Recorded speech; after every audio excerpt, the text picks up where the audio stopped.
I'm deciding whether or not I want to read you guys a little story, or an excerpt from a story, but it's kind of got some cuss words in it. Any objections? No. All right. Because it's apropos of today's lesson, because we're talking about advertising, and you might have said, oh, first, you guys saw that the CTK got bumped to Friday, right? Yes. And you didn't have to read that big long article for today, but you still need to read it. Yeah, I was going to. I apparently had some kind of glitch. I must have thought that was a much shorter chapter or something. But so your CTK on Friday can be on anything that you haven't done before. So it can be from the first week's readings, but you are still responsible for reading that long one. And then we'll talk more about stuff. But so today we're going to look at some advertisements, and we're going to talk about the kind of the logic of desire that advertisers use, and sort of trying to inflame. And to illustrate that, I like to use a Freudian concept. Not everybody likes Freud. I call him Ziggy. I do like Freud. As someone that works extensively in cognitive neuroscience, I can't take everything Freud said terribly seriously, but anyone that talks about that many things is bound to be right sometimes, and so we're going to talk a little bit about sort of Freud. But this is where this excerpt comes in. So I'm just going to read it, and it's illustrating a Freudian point that has to do with the way that we are going to be looking at advertisements today. I'm going to sit down because when I stand up I start getting really hot and sweaty.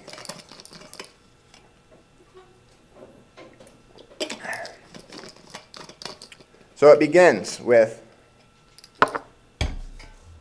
babies. Does anyone know any babies? Murmurs of assent. Sporadic hands raised. Babies are horrible, wretched little tyrants. It's funny because it sort of mimics the position that we're in right now. It's a college lecturer talking to a class. And he kind of reminds me of me, in a way, sort of, except for he cusses more. Babies are horrible, wretched little tyrants.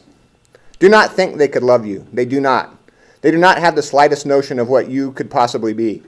Not to mention that love is so far beyond their selfish little blank minds that you may as well ask if they know how a television works. The baby is the known universe. To the baby, you are just part of it that it's trying to figure out how to control, like a thumb. He looks at a young man in the road directly in his face. Do you love your thumb? He asks. But worse, they are not only tyrants. They are sensualists, vulgar Epicureans, hedonists to rival any Caligula that history could muster. I don't know who that is. Does anyone know who Caligula is? Enjoy, pleasure. This is what they know. And such vulgar, nasty pleasure. A baby is a giant little, penis, begging to be stroked. They get erotic, really erotic pleasure from everything. Sucking, touching, pooping. That's not what it says. Stroking, peeing. The world is a bathhouse. A baby is a sultan, and the world is its harem. A secret, no, that's a little bit too much. Blank, blank, blank. Something about getting a crying baby to go to sleep. The innocent, he holds up scare quotes with his fingers, like remember when I did that? Little perverts. Well, I have to edit this part too. So this baby is crying. Wah, wah, wah, it says. What is this baby asking? What is this wrinkled, smelly, selfish little idiot trying to say? He points to a hand. I'm hungry. No, never. Next. He points to another. Change me? No, God, no. Next. Rock me? Maybe. Closer. Rock me, baby? No. The baby has no idea what it wants. It knows what it wants like you know why we must find the Higgs boson to make the standard model of quantum physics consistent. It has no blank clue. What it wants, what it's saying, not asking, mind you. There is no you to ask. It is saying, screaming, general displeasure, vague, murky unsatisfaction. Pleasure, pleasure now. Like your boyfriend, he says to a girl in the front row. I don't know. It probably made sense if I didn't edit out the other part. So we fix it. This is the lesson we teach our babies. Throw a temper tantrum, and the unpleasure is replaced by pleasure. Oh, what can I do to serve you, baby God? May I change your diaper since you blank your effing pants? Giggles. Oh, please let me. How about some food, juice, booze? I know. Let me rock your world, baby. Giggles.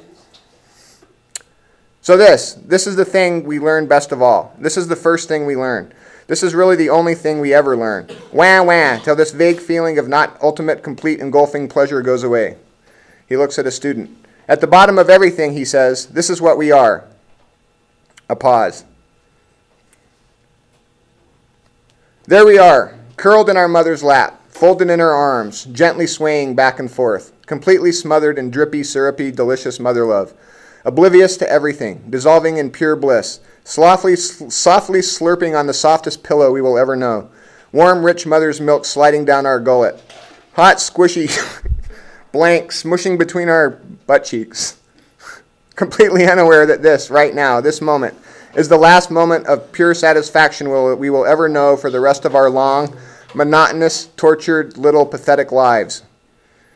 He looks briefly lost in his own fantasy. He returns. Does anyone know when, biologically speaking, we are supposed to stop breastfeeding? 6 months? No. 9 months? Good. No. A year? 2 months? 4.5 years. Do you guys know when you're supposed to stop breastfeeding? Huh? Studies have been shown, or what? I've read studies that say that the longer breastfeed, the more intelligent they are with the older. And kids that weaned off to breast early, like kids that wouldn't latch or something like that, they ended up not being as intelligent, not doing as well in life as the kids that did molars. So people are. So like if I was still breastfeeding, I'd be even smarter than I am now. No, I've heard the same thing because I have kids, and so so apparently the breastfeeding's a good thing. But what this thing I'm reading here says, good, no. It's a completely cultural thing. Biologically, you could still be breastfeeding. The well doesn't dry up until everybody stops drinking. No. What stops you, and this is an allegory, mind you, this is just a structure, a role, is this old, jealous, and above all hairy son of a bee that comes in one day, after a long day of digging ditches and trying to get something from the boss's secretary, no luck, by the way, comes in grumpy and pissy and wanting a scotch. He sees you slurping away at his baby's mama's, I'll say breast, and for no reason, out of sheer spite, just because his day was crappy, just because that girl at the office, something Jeff and not him, he comes in and looks at you, and he can see it in your face. You are, how dare you, happy. He looks at his watch, rolls his head around, and continues. Nobody likes a happy little effer. We need to see it from his perspective. We need to have sympathy here. The little bastard needs to learn sometimes, he thinks. Life is just not getting rocked by some woman, slurping down the sweet manna of all-engulfing mother love, pooping your pants and having somebody wipe it up for you. So your dad looks at your mom and he says, don't you think Billy's a little old to be breastfeeding? Your poor mother, God bless her, defends you. Not for your sake, mind you, but for hers.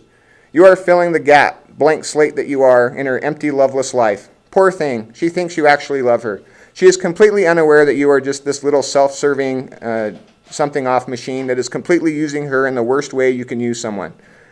You are the thing that satisfies that part of her that your ridiculous, drunk, hairy asshole of a father doesn't take the time to.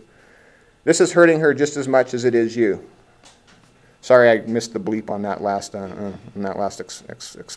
expletive. So the mother says, but Billy's only... No. He cuts her off savagely with all the echo effect you could possibly imagine. For all of the gaga goo-goos, for all of the diddly dumplings, for all the nooga-noogas, booga-boogas you've been inundated with your entire life, all that dip-diddly-doo-dahs, this is the first thing that you've ever really heard, the first things that's ever meant anything to you at all. You know it because nothing is ever the same again. You will never know what it's like to be happy, to be really satisfied, and you know it. Not in the way that you know you've got a chem test tomorrow, or that you shouldn't have eaten all those croissants, but in the way that you really know things. Like that your roommate will always be cuter and funnier and more charming and way more popular than you. Like you know that your girlfriend that's way too hot for you can, and inevitably will, dump your sorry butt for something way better. Baby, welcome to being human. You just lost everything. God just booted your little squawking behind out of Eden. I lost my place. And now you've got to come down and join the rest of us in this bitter, sad, disappointing poop heap that you and I like to call life. Now this is the important part. You have to really visualize this. Shot, you, slowly being pulled away. Slowly now. Your cute little baby lips pop, briefly suckle at the air. Slowly, sadly. A puzzled, almost not quite puzzled look on your chubby little baby face. What did I do? You would ask if you weren't so innocent. Deep in the black of the pupil of your cute little baby eyes, something snaps, the tiniest flash, recognition. You know, a glisten coats them, your eyes. They redden, slightly, softly, slowly, a quiver in your little baby lip. Reverse shot. There it is, in all of its magnificent, beautiful fullness. The first thing that you ever saw, and you only see it now, for the first time, now that it's lost to you forever. Now that it's lost. Only now is there a thing that you desire. Up until now, it was just there, a part of this whole world you think is you. Now it's gone, lost, beautiful, perky, perfectly symmetrical. Your mother was young then. Perfectly firm but perfectly soft breast. He takes out a marker out of his briefcase, and as he says this, he draws on the board while he describes it, a breast bearing a remarkable fidelity to his description. This breast you realize only now, it never occurred to you before, you must remember, was everything to you. But this is how desire works. Why do you only want what you can't have anymore? Why only when it's too late do you know for sure that he was the one? Why do we not know what we want till it's gone, or however that devastatingly moving power ballad renders it? Why, your soon-to-be ex-girlfriend asks you, why do you only want what you can't have? Because, you don't say, that is what desire is. Why would you want it while you had it?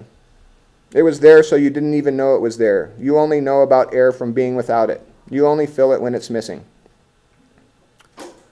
Shot, a faint, ever so faint, gurgling half cry, extreme close-up. Tiny tears begin to drop down your chubby little baby face, rolling around your chubby little baby cheeks. Slobber dribbles. Dribbles is what slobber does, no? Down your chubby little baby chin. The camera draws out. Slowly, slowly now. This is painful, you must understand. Your chubby little baby arm reaches. Your chubby little baby fingers stretch slowly, slowly grasping at the growing abyss between you and the first and last thing that could have ever made you truly happy. Reverse shot, close-up, intimate. Too intimate close-up. Slowly, a long, slender, feminine hand. Your mother had lovely hands. Reluctantly, oh so reluctantly, reaches across the perfect breast, just grazing. It quivers ever so slightly, tragically. Slowly, slowly now, the tips of the fingers carefully grasp the open edge of the blouse. Your mom got it for $8 on special from Ross. And slowly, reluctantly, painfully, gently, inevitably, they tug. The blouse, bonnet blue, it looks really lovely on your mother. Fine young thing she was then. Slides across the perfectly firm, soft, symmetrical breast. Close up. It disappears behind the blue poplin. Camera zooms in. And this is it. This is really it. It's really gone forever, and you know it, sort of. You'll spend the rest of your life trying to get it back, and you'll never even know what it was. This is the human condition. The thing we really want is gone forever. This all-satisfying, milk-splurting love pillow is the thing that you will always be wanting, never having, and you can't even remember what the thing is. Oh, I gotta skip this part, looks like.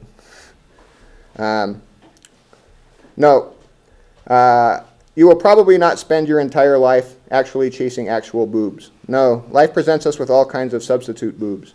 Some are more booberish than others. Hookers, football players, boobs, discmen, I guess this was dating, Ferraris, pool boys, houses, boats. Did I mention boobs? If you're really clever, you'll chase abstractions. Love, success, meaning, happiness.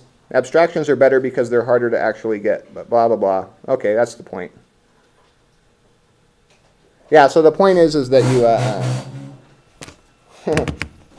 You guys like that? I kind of liked it. No? Too cussy. So, did we get it, or do I need to go over what I just said? Got it? Okay. How does that like correlate to advertising? I'll show you. So what's going on is that the idea is that we've got this thing, just desire, and it's the the engagement of the dopaminergic system, and it's the thing that makes you want stuff, right? So when if you're motivated to go out and get something, it means that your dopaminergic system got activated, and then so this is I mean we've all experienced this, right? You really want something, and you go and get it, and then you don't want it anymore as soon as you get it, right? Has anyone ever experienced this?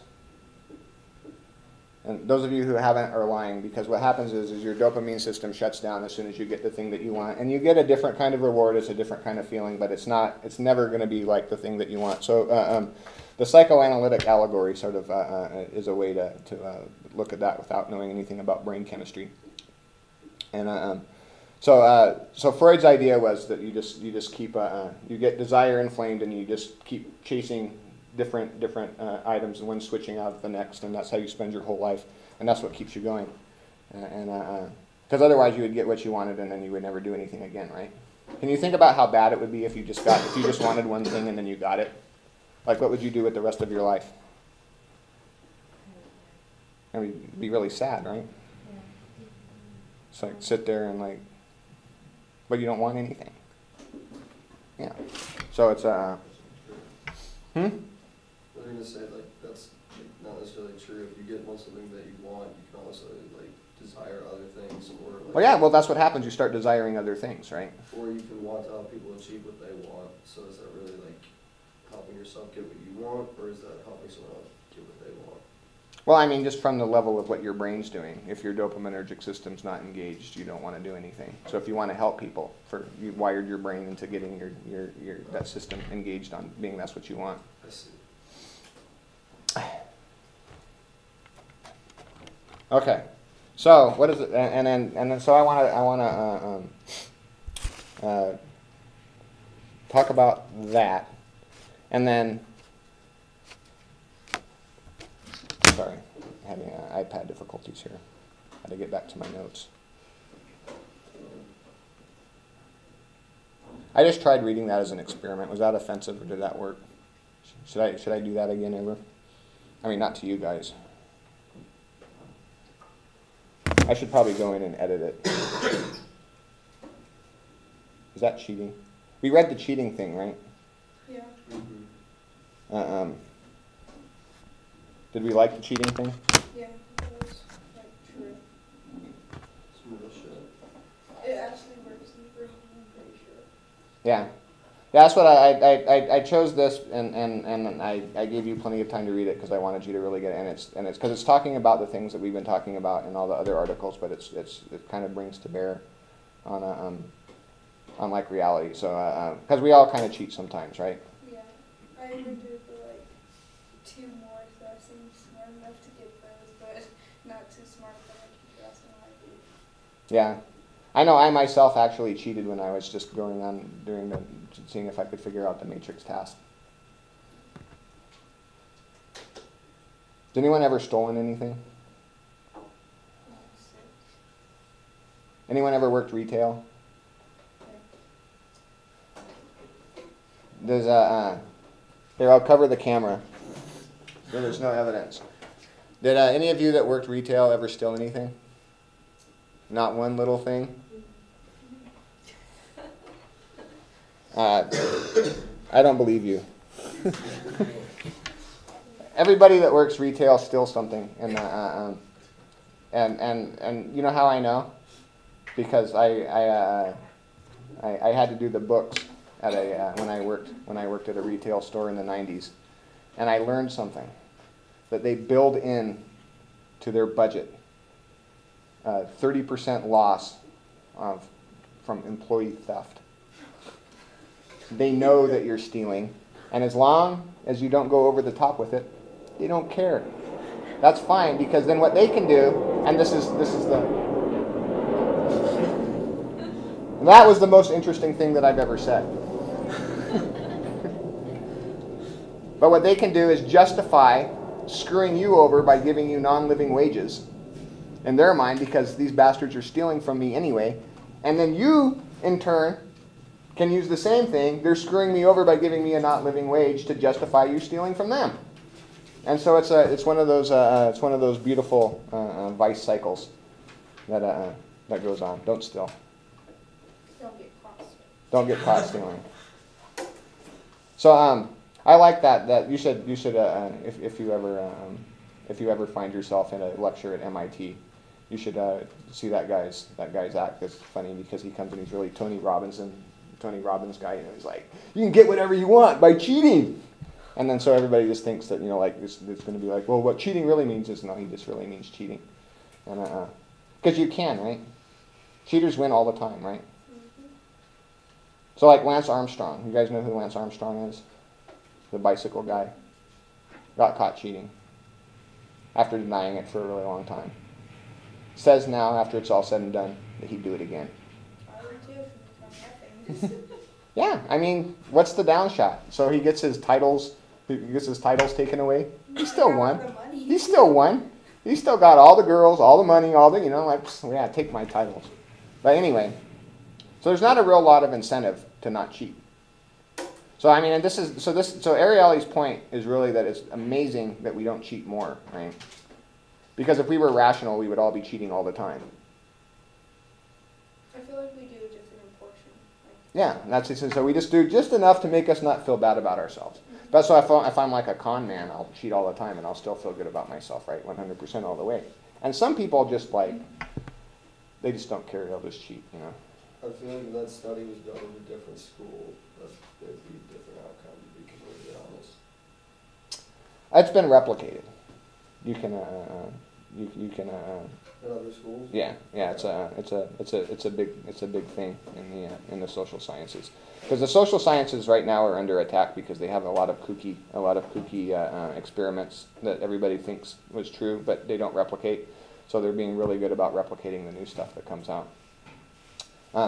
So the book, if you ever find yourself wanting to read, is really good, and you learn all these interesting things about what makes people cheat. Like my favorite is the wearing fake designer sunglasses increases your propensity to cheat by like 20%, because you're already lying. You know, you've done the pyramid of choice. You know, you're already full of it. But the big thing is, you know, like if you can justify it. But and I bring this up, and this has to do with, to bring it back to the advertising, is that all advertising in a way is kind of cheating, right? It's sort of immoral. Like, can you think of any advertisements for something that you really actually need to survive? Water doesn't have like, they do like the glacier. Yeah. Yeah, but do you need that water? I mean, you need water, right? Yeah. Or are you saying something that we actually... Yeah. You know why you don't see advertisements for things that you actually need? You don't need to advertise. Because you don't need to advertise for it. You know? What about the global warming thing? Well, but you're advertising a policy, right? That's, You're trying to motivate action. You're not actually selling climate. Oh. So and then to dovetail that to the lost boob allegory, is that so advertising, insofar as it's trying to get you, and this isn't exactly what advertising does, but insofar as advertising is trying to get you to buy a certain product, it's trying to trick you. It's trying to trick your brain into getting excited about something that you don't need. Yeah. So you need shelter. Yeah. They advertise about hotels and houses all the time in real estate. Yeah, but you need that shelter. I feel like you can live in a cardboard box as long as it covers.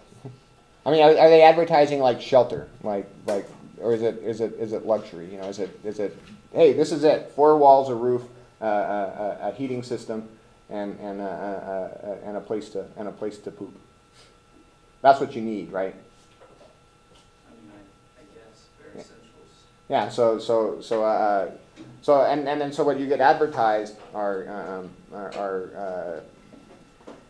not always, but mainly luxury, right? And so it's stuff that you want on top of it. So you're advertising amenities on top of that. You're advertising comfort, right? What about like insurance in states, like for cars that you have to have insurance in? Is that a biological necessity? You can just not have a car, right?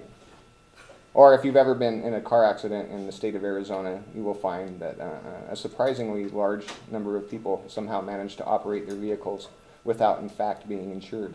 So technically it's a necessity. It's the law. Oxygen's a necessity. Like you need your you need like your finger. You need a finger in order to pick your nose. That's a necessity. Car insurance is something that you're supposed to do. Okay. Yeah. What about third world countries who don't even have like televisions and things to advertise? How does this apply to them? If they don't have advertisements. Yeah.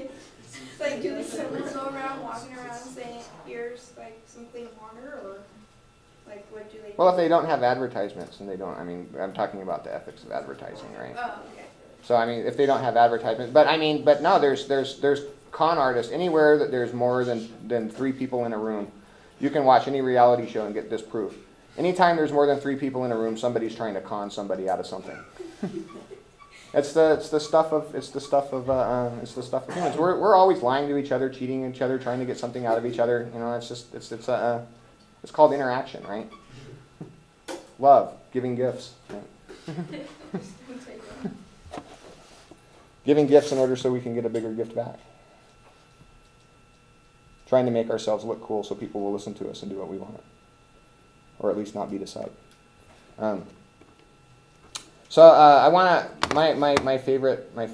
my second favorite commercial of all time is want to know my first. You guys wouldn't remember it because I think it was from the 90s. It was the first year that it was like it was the first time that it was over $20 million to do a Super Bowl ad, and E-Trade had just come out. It might not have been E-Trade, so that tells you how effective of a commercial it was. But I really liked it. So it was just this grainy footage on the Super Bowl. And then there was just these hillbillies, and one with a steel guitar, and one with a banjo, and somebody blowing on a jug, and of course, being me, there's a monkey banging on a pan. And it was just this really awkward full minute of just these hillbillies jamming out in the garage with this shaky footage, and then it said, "We just wasted $20 million. Don't do the same thing. E-Trade." I liked it because of the monkey. But it wasn't a very effective advertisement. So this one actually was, the one that we're going to watch, actually was effective. And it's about, not only does it use the logic that I was just talking about, it's about that. See if I can find it. There's something wrong with the internet today, just so you know. Okay, here it is.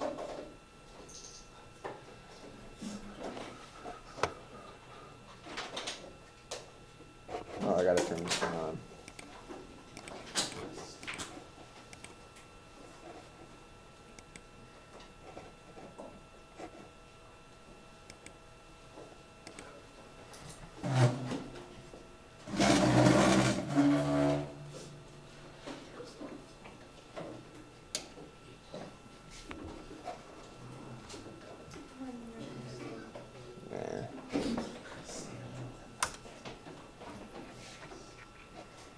All right, this one. You guys remember this one? Yeah. We're going to watch it because I like it. Now back to me. Sadly, he isn't me. But if he stopped using lady-scented body wash and switched to Old Spice, he could smell like he's me. Look down. Back up. Where are you? You're on a boat with the man your man could smell it. What's in your head? Back at me. I am. It's an oyster with 2 tickets to that thing you love. Look again. The tickets are now diamond. Anything is possible when your man smells like Old Spice and not a lady. I'm on a horse. All right, so I like that commercial. It's funny, and So Old Spice, when Old Spice first came out with this commercial, it launched the whole Old Spice as you know it.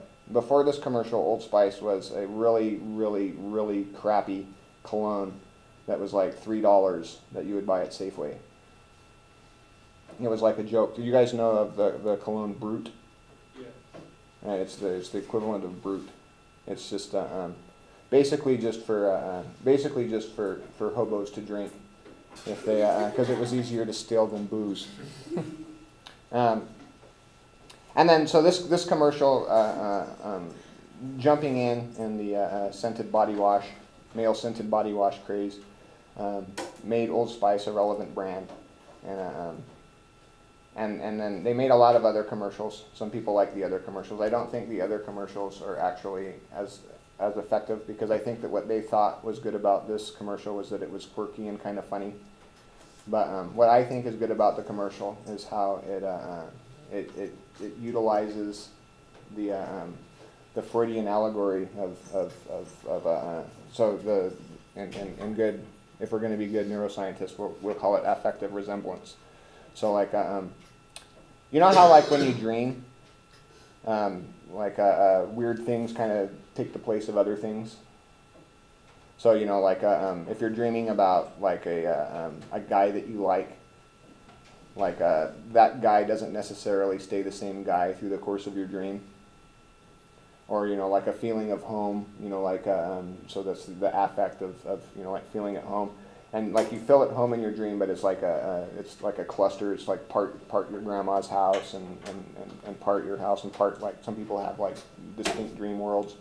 But so what happens is once you get the part of your brain that produces the affect, and the part of your brain that processes images just kind of match things up, and you have the same feeling about different images, so it's all interchangeable. So this is, you know, like when it turns into the thing that you like and the diamonds and everything. It's just going down that we call it a metonymic chain, because you know what a metonym is? It's something that it's like if you say the badge that stands in for you know, like a police officer, or the crown that stands in for it's a thing that stands for something bigger, right? So the never really understand why they call it metonymic desire. But anyway, you just get these different objects that create the same affective charge. So if you get the affect going, you can pretty much just stick anything you want in there, and you'll get it. So the baseline of this is like luxury cars targeted toward males, right? You'll have a guy with gray hair driving, you know, like a Lincoln, right? And the thing is that really attractive supermodels will be like looking at him, right?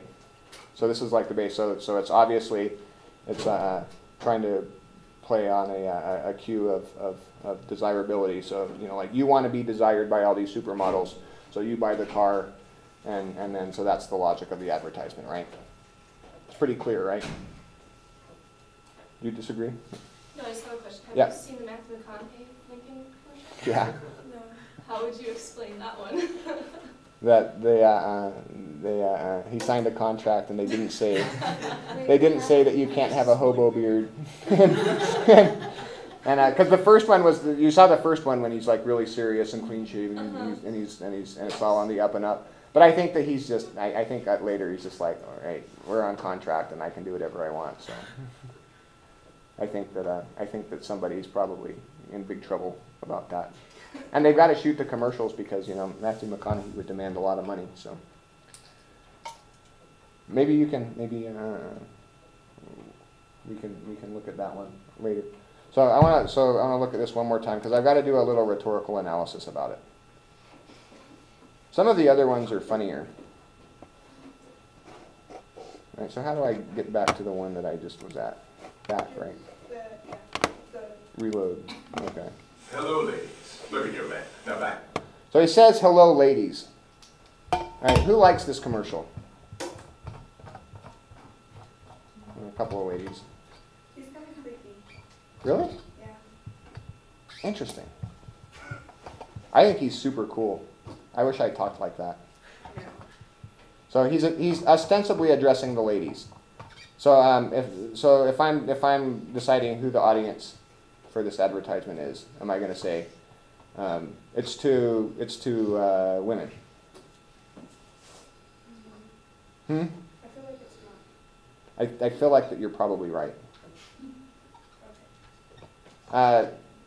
Just a hint to all you young men out there that scented body washes will not get you girls. It's really, really not a good thing. I mean, you got to shower. That's good, but yeah. So the audience is probably people that would buy scented body wash, and so no grown man with an IQ over 85 will buy scented body wash.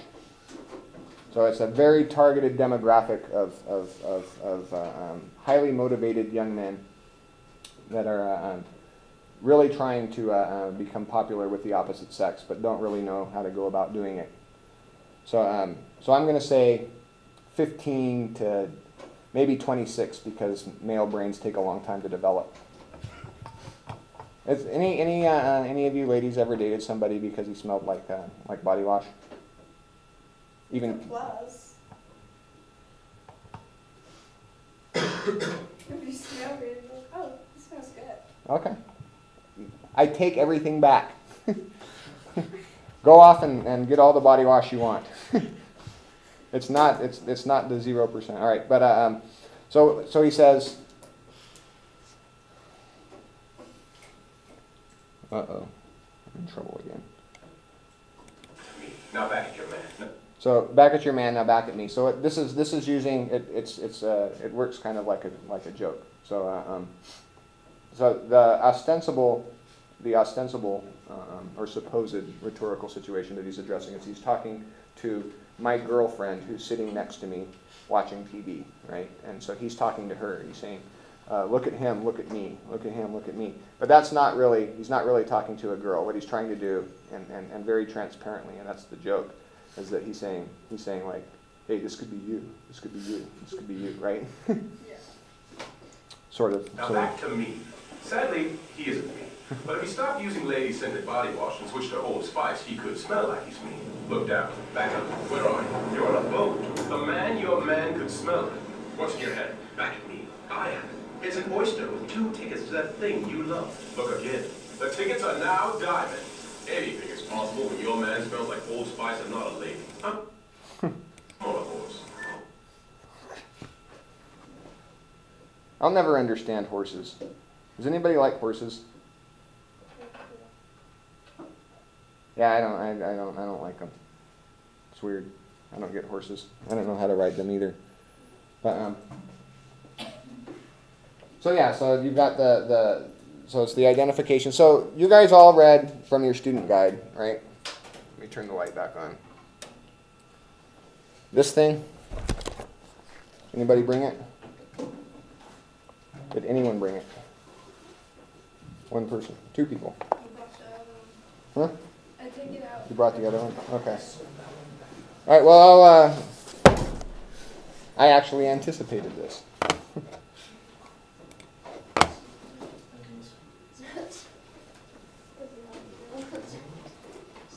All right, turn the Elmo on again.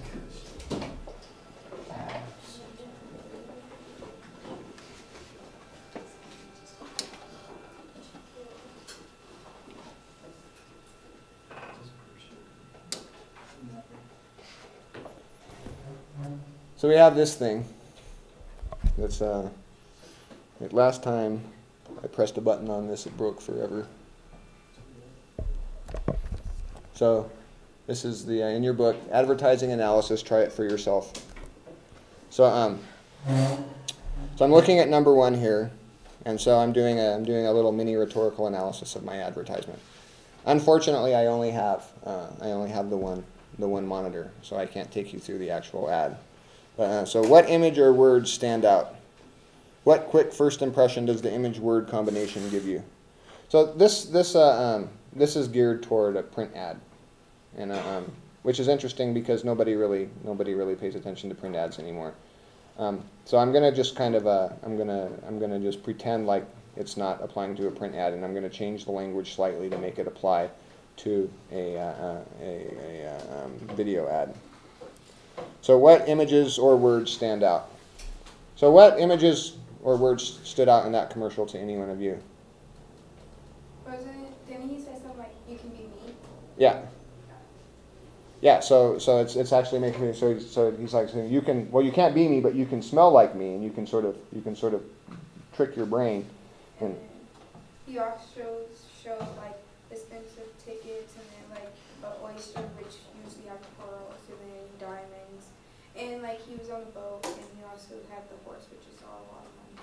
Yeah, so it's just all these stereotypical cues of, you know, like chicks dig horses. As we all know from rap videos, the chicks dig yachts. Diamonds apparently are a thing. Why do chicks like diamonds? I don't know.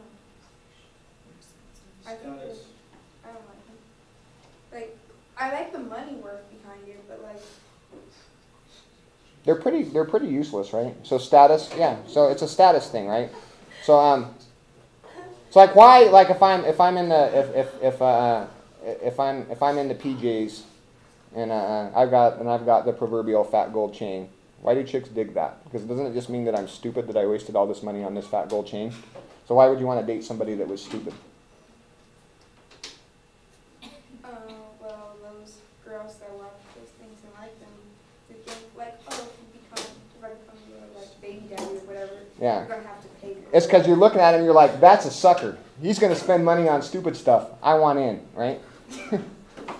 So that's one thing, and then the other thing is though that it's like peacock feathers, right? So it really puzzled Darwin why peacocks had these big feathers, because he's like, it's stupid because it slows you down, it makes you less fit, you can't get away from predators, it makes you. But what it actually means is you're that big of a badass. So if you're in the PJs and you've got a big fat gold chain and nobody's stealing it from you, booyah! What?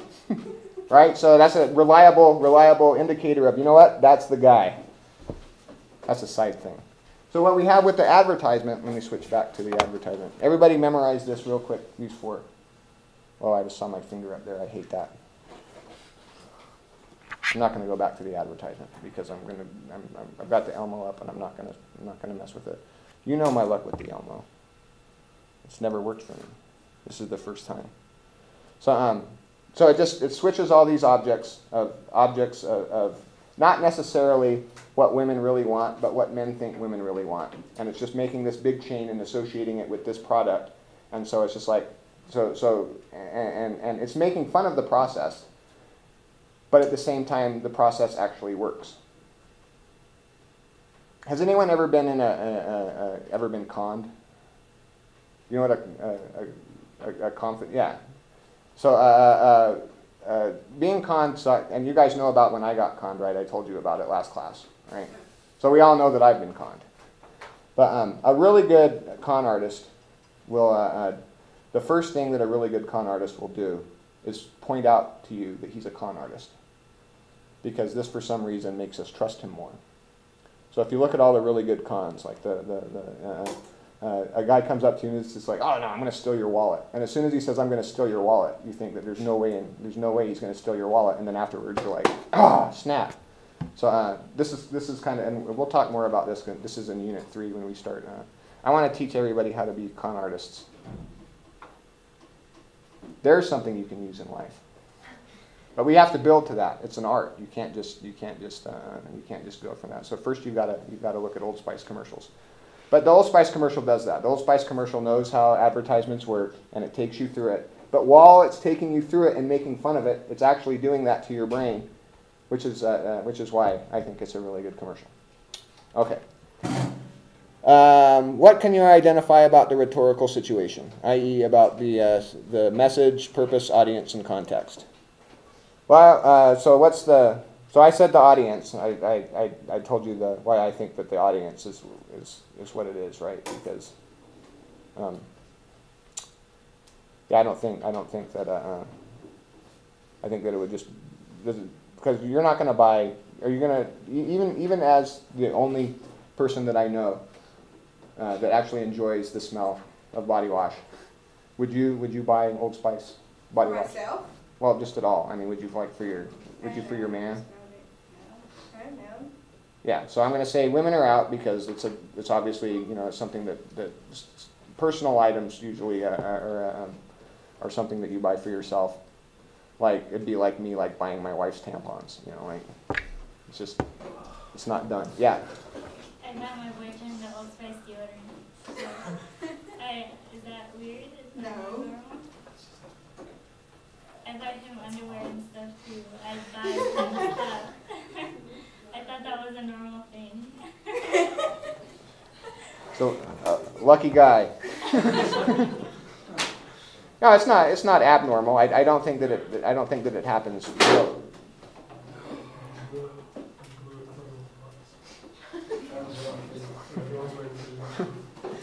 Oh, you had your book. All right. Okay, so I'm thinking. I feel like girls forget it. What's that? Girls forget it from. They're like, okay, forget it. Okay. I think guys are the people who they're directed to are the only. So we've got a small sample size, but so we've got one. Has who all has ever bought scented body wash? Male scented body wash.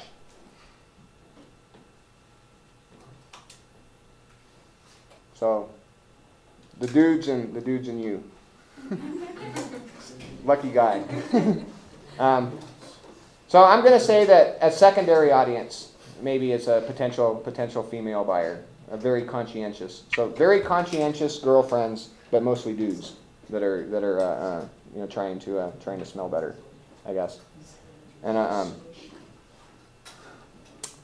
I told you. So I need a better reason than just my confident assertion or assertion, if I'm going to pronounce it right, that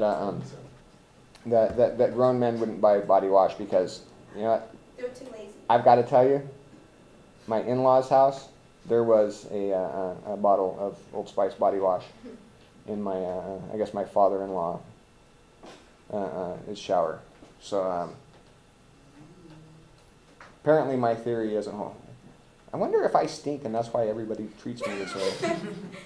Maybe I need to buy some. Maybe if you buy some, your wife will be like, oh, you smell so nice. My whole purpose is to keep my wife away from me. Just kidding, honey.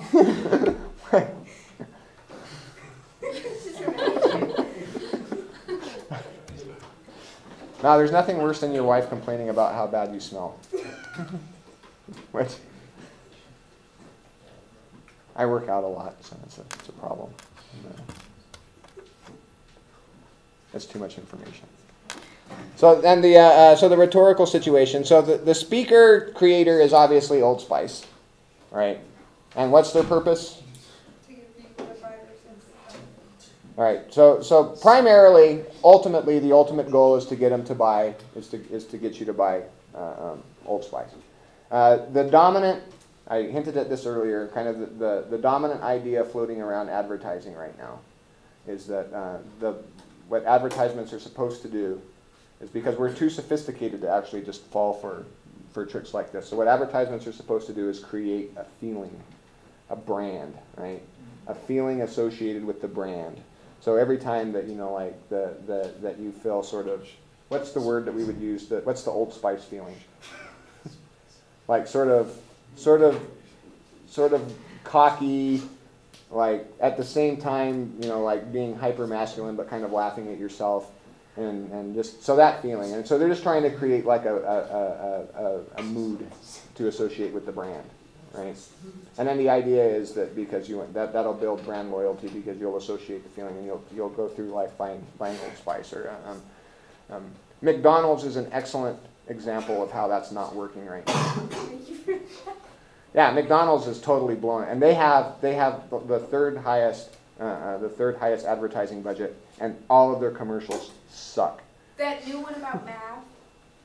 No one heard that. The only thing that's worse than is I swear Microsoft is trying to artificially deflate their stock prices by having such crappy commercials.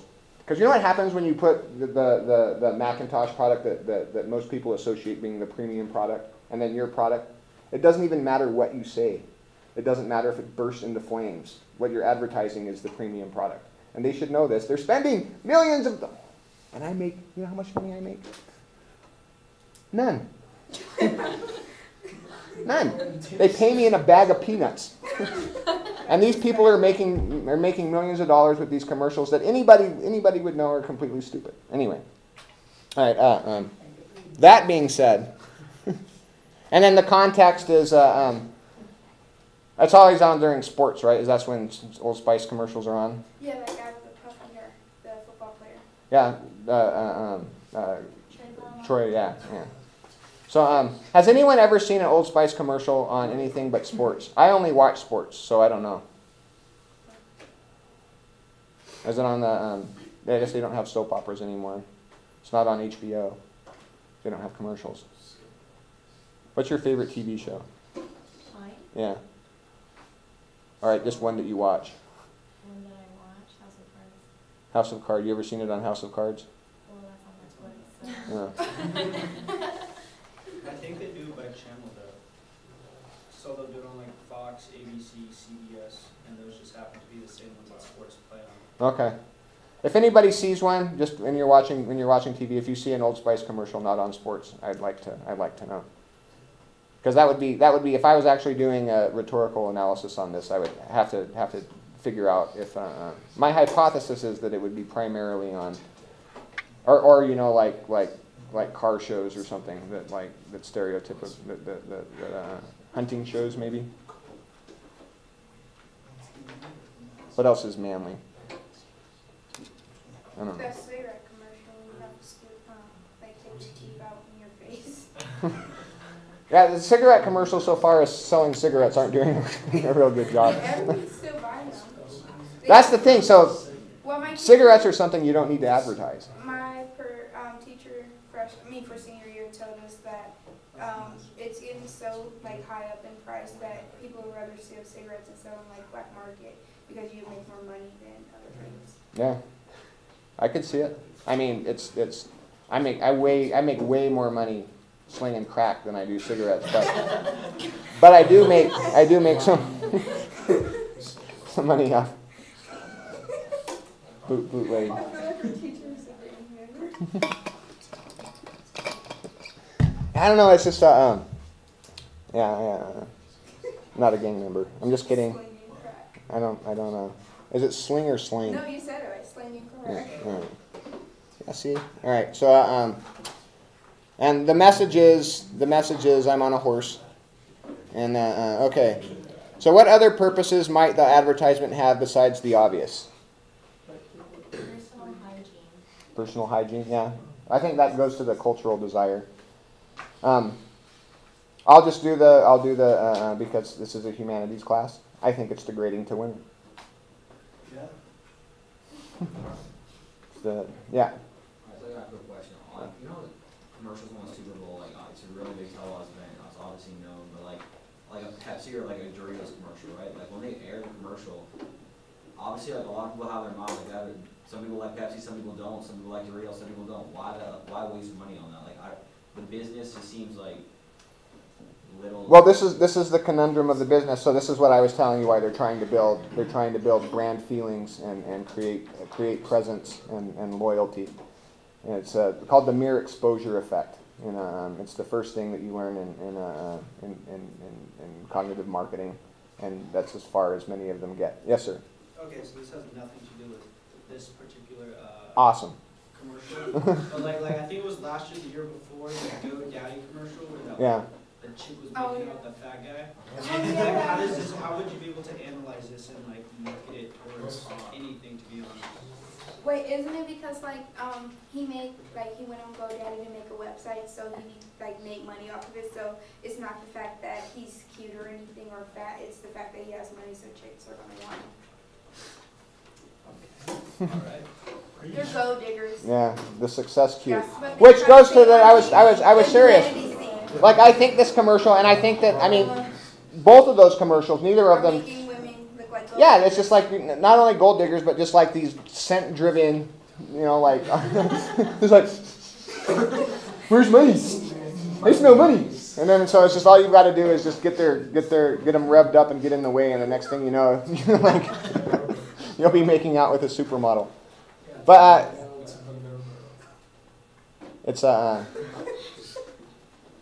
but it's true though, right? I mean, lots of ugly rich guys have like super hot wives. That's because the girls are good. But like it doesn't work both ways. Like if Rosie O'Donnell was straight, she wouldn't have like some super hot young Well, guy, she's right? ugly. I know, but like I mean, there's equivalent like ugly Well, I guys feel that are like you rich could that have. find- I feel like if there was a hot 22-year-old who couldn't pay for anything, Rosie O'Donnell had a lot of money, he would go and get with her for the money. That's why they like. I don't know. That's why they go after cougars and everything. Like, that's where the whole phrase comes from. Because these girls, Yeah. younger guys want money who can take care of them. I just feel like it's not like applied more out there on the internet. Yeah, I think that Because the you know Hugh like. Hefner guy, he's still giving like. I'm gonna go off and I can't back this up with data, but I'm gonna make an assumption. I'm gonna say it and I'm gonna stand by it because I feel this strongly. I think that there's probably 1,000 female sugar babies to every one male sugar baby, and I'm not counting gay because gay's a whole different thing. There's lots of young men that are in gay relationships that do the same that can pull the same thing, because guys will pay and girls won't. I feel like they will. You just have to find the right one. You're just not aired. So like porn sites, right? You know what happens? You know what happens on a porn site if you try to put in a woman's credit card? It comes up automatically as fraud because it's that rare. True story. Yeah, how much do male strippers make and how much do female strippers I feel make? like they would make a lot. Yeah, male strippers, if you're not dancing for dudes, you're not making any money. Trust me, I know. That is a digression. Okay, what effect does the main image have in terms of subjects, ages, genders? We talked about this. Demographic variables. So we talked about gender. The Old Spice thing.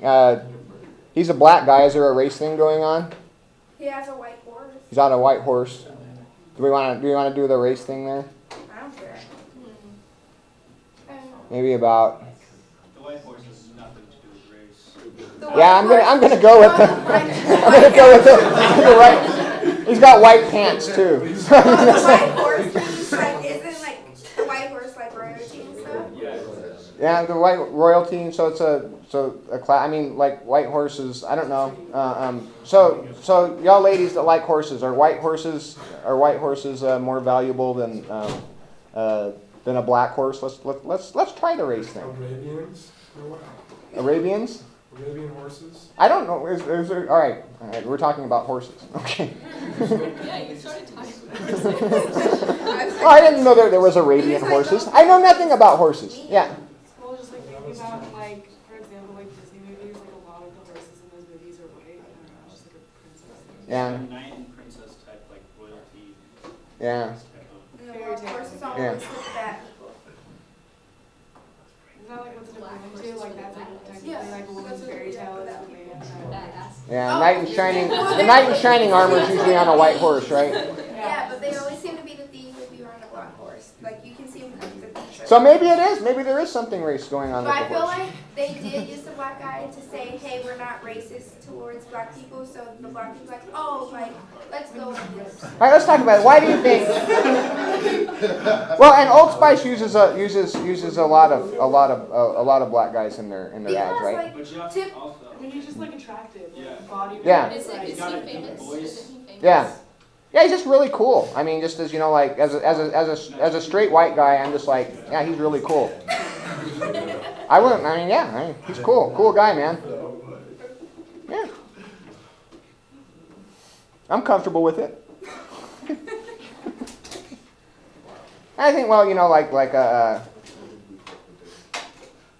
yeah, so there's probably, I mean, you could make a race thing of it, because are we fetishizing the black male body? Possibly. Maybe a little bit. Why hasn't he got a shirt on? To show his abs. You want abs like that. Yeah. I don't know.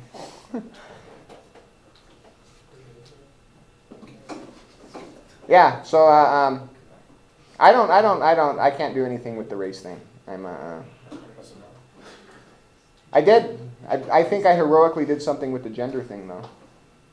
With the gay? No, with the gay thing. Yeah, like you said something about we're not appealing to gay. What is his? I don't know.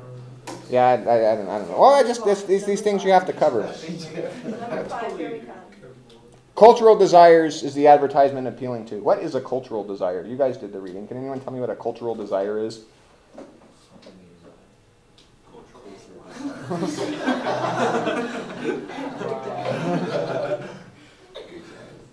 Something to do with society. I'm going to go ahead and I'm going to say that for the purposes that we're about to use it for, that cultural desire just means desire. Because everything's cultural, right? Yeah. I mean, like socially acceptable, kind of. Like socially acceptable to have like hygiene, that type of stuff. Like, Sure. desire. Sure, you could do that. Yeah, you could go that way with it. Well, I mean, I think that they're going off the hypothesis that all desires are culturally constructed, which is sort of true. But if that's true, then why call it cultural? But yeah, so like cultural expectations, so like status, hygiene, you know, that sort of thing, cultural expectations. All right, so we have 10 minutes. We should have more. Shock. Digressed. I want us to get in groups of 3 and 4 and pick a favorite commercial. And with our 10 minutes, I want us to pick a commercial and run this through, and then get notes taken on it, and then we'll begin class on Monday, going through and watching the commercials in class, and you will explain to us what's going on. So get in groups of 3 or 4, and I know that make sure that at least one person in your group has a laptop or tablet or something that you can watch a commercial on. And I'll leave this up so you've got the numbers, but take written notes because you're going to have to, I won't see you for 5 days and you have to talk about it in 5 days. Are we on? Nothing pornographic, please.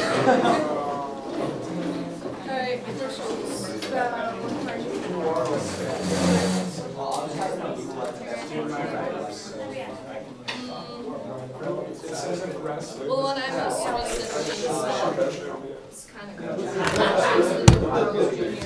Commercial where it has the model walking through like the market, and she looks like she's walking through the market naked, and then she just basically at the end eats a prostitute. And that's the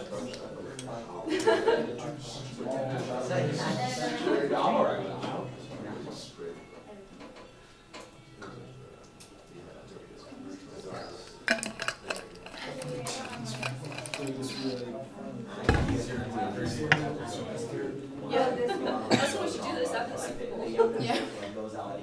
I know, yeah, you could. Well, most of the Super Bowl commercials are already out, right? Yeah. Huh? Yeah, just so long as they're not pornographic.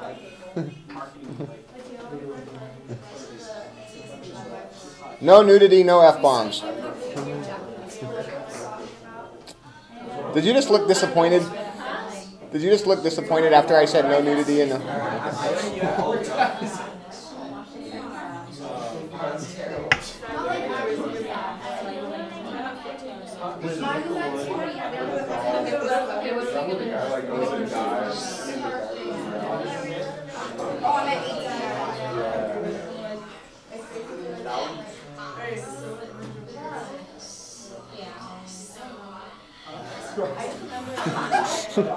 I said no porn.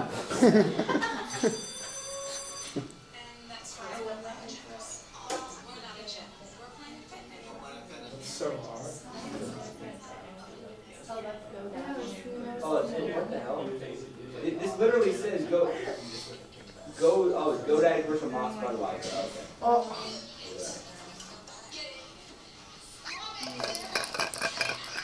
Oh, it's good. This is violent.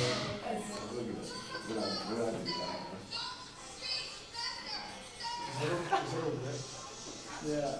Oh, wow.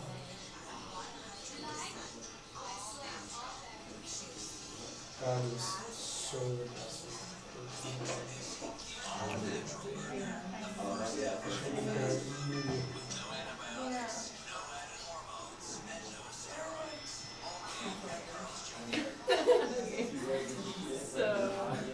Okay. So first one, you see a naked chick walking through the supermarket. It's gonna like, I think that sounds they're gonna be like, let's go to Carl's Jr. I don't know, it's like, they don't see that. Oh, yeah. Like they're gonna be like, okay, like this gets women and men like want it, and then when at the end when they show like a burger or whatever, it's gonna make people like, oh, I can eat Carl's Jr. because it's natural now. Like it's good for you. It's good, even though it's really not. And it stands out that like they have a lot of like, even though the fruit was right about her boobs, yeah. it was like fruit and stuff like that too.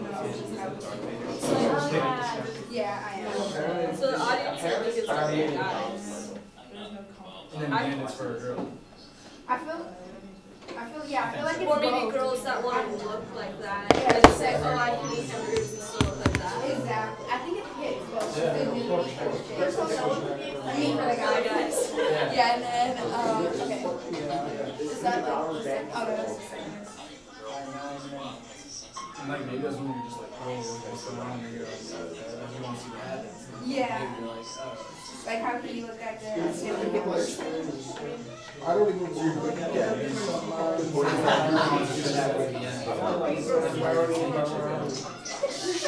I would be there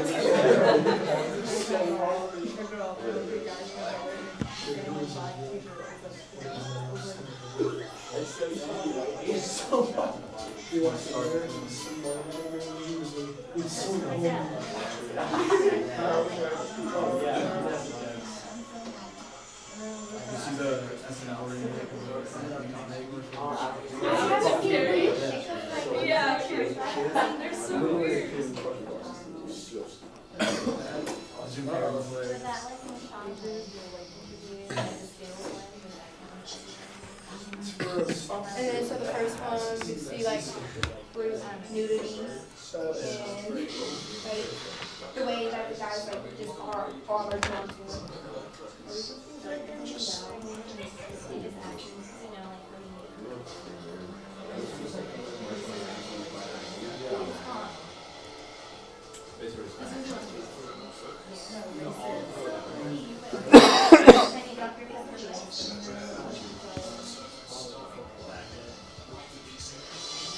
You can't really hear it. But he's just like talking. I don't know, like having like some deep thoughts while he's driving. With the dramatic background music. He can do that Still though. going. Like he's so funny. such a long commercial. I can't imagine the movie.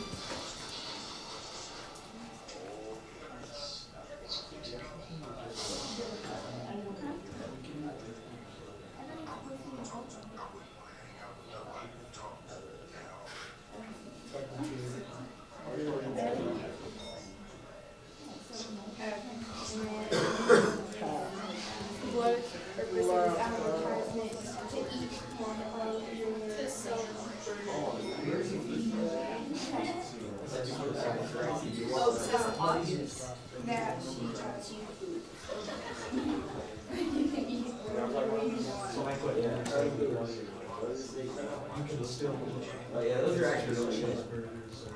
Yeah. Only if you're going to the gym though.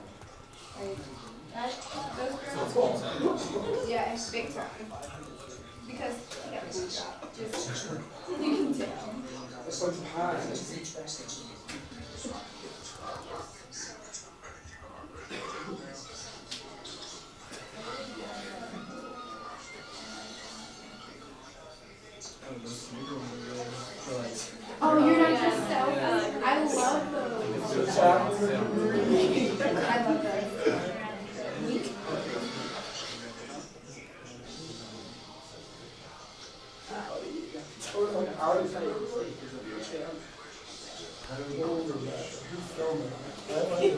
That was fun. I love this spot.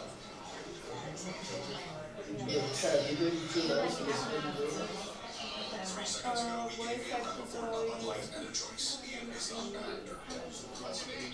Okay, so I feel like for age class for men, it's gonna go from like all ages because you're like it's a negative, like honestly. I feel like it's for women, and then I feel like it's for both. Like it's all ages. Yeah, but I think more for me. Oh, yeah. I feel like, I mean, I didn't watch that commercial and be like, wow, I really want to go. Yeah. Well, so yeah, man is like all ages. Yeah. Like I do balls at that. It's not like yeah, it's the same thing. Like Yeah. Okay, so advertising but still like, oh, like, versus at the same time, I feel like it's more directed at her. Yeah,